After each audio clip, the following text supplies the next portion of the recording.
Hi, it's Nancy, Over 40 Princess. I don't have any tips and tricks for you today, except one that I just learned recently. When you hit 48, sometimes your friends don't visit you monthly anymore. And initially you think you might be pregnant, and then you realize, I have to have marital relations to get pregnant. And with children in my room, it doesn't happen so often. So it's probably not pregnancy, is it? Then the cystic acne, the deep teenage male. I have so much testosterone in me, I could lift a building up. Zits started exploding on my face. Big, round, cystic. I've got one right here that's on its way into eternity. I have one here that I messed with, and one here that just came off in the shower. I was washing my face with a washcloth. I wasn't even rubbing that hard because it had finally done its thing. I know about acne. I know more about acne than most medical students. I can say that with confidence. In fact, if you put me next to a medical student and talk dermis, epidermis, and squamous cells, I can put them to shame.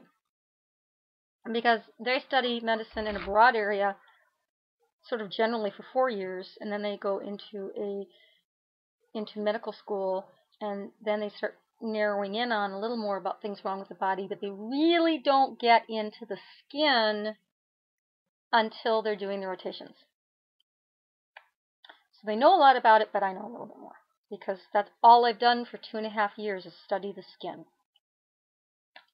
It's 3 years now, 3.5. And I knew a lot about it before then because my goal in life has been to get rid of acne. I've never been without it, never a day. I had it really down, and then with the cystic stuff, there's nothing you can really do to stop it except, and even the really cystic stuff you can't even take care of with any topical medicine. There's nothing really you can take except like Accutane. And as many antidepressants as I'm on with the ADHD, if I got Accutane, it would be suicide. Stupidly suicidal, dumb. And I'm 48. I don't want my oil cells killed off. At this point, in 4 years, I'm going to need them. All of them, intact. I'm desperately. So, I have bangs. I'm going to talk about bangs. I cut these myself because I'm growing my hair out, and the last time I went to somebody to cut my hair, they thought that an inch was this long. Can you tell it was a guy? Get it? So I'm trying to get it back to where it was so when I belly danced, so I can get it, so I can do some more of that, and actually join a troupe. They're easy enough to hide. Pull them back like that, and because I haven't done anything with them today, they hide really well. Or I can just pull down a few wisps, or I can do what Amy told me to do once, which is just kind of pull them back, no part in my hair, and twist them. That's what I used to do in high school. I was kind of infamous for this 40s twist thing I wore in high school. It was really in back then. Now nobody would do it. I can twist them into one of these things. If they're, and then I can use my Alante, which is still my favorite hairspray. No, they're not paying me to say it. It's hard to do this without a mirror. And spray them back on both sides. And it gets into a 40s bob thing. At that point, though, I have to take one of those round bun holders that you can buy at Sally's. They're foamy. And then I cut it in half, and I use one on this side to wrap and one on this side to wrap. And I'll actually show you that one day because it's really cool looking. Or I can put in my extensions, which I still have, still love, still take very good care of. They only last a year, but I don't wear them very often. Yes, your hair extensions that you get that you clip in and clip out, the real ones, have a lifetime of 1 year. One.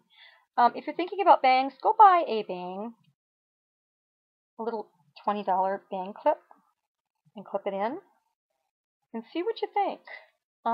Don't commit to this before you're ready to, because bangs take work and commitment. If I want them to look good, I actually have to, I have to let my hair all dry, almost to the point of bone dryness.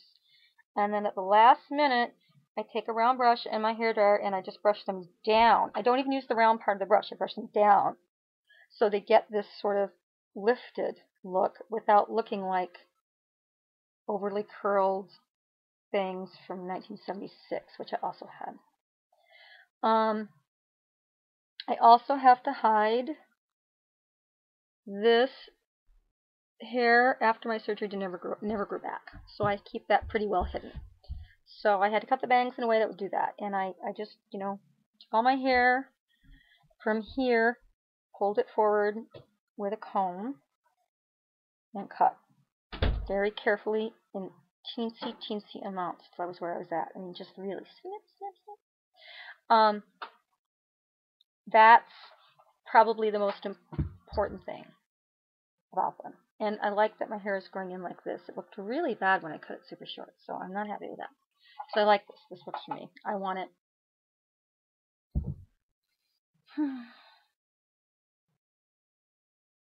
4 inches?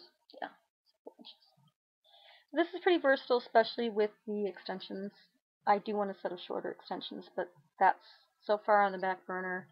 I'm in this major declutter your life phase, which we'll talk about another time. So to commit to bangs, first, buy the bangs that clip in. Play with your hair with them, move them around, make sure it's something you absolutely love, especially if you've never tried it before, because it's going to bring your eyes out a lot. But if you have a round face, it's going to make it rounder. And because I have a very, almost a little pointy chin face, almost a triangle with this the biggest part, it actually gives me some definition in through here. Yeah, here's Bound Bangs. She bangs, baby. Bye. Ciao. Thank you for watching. Over Free Princess.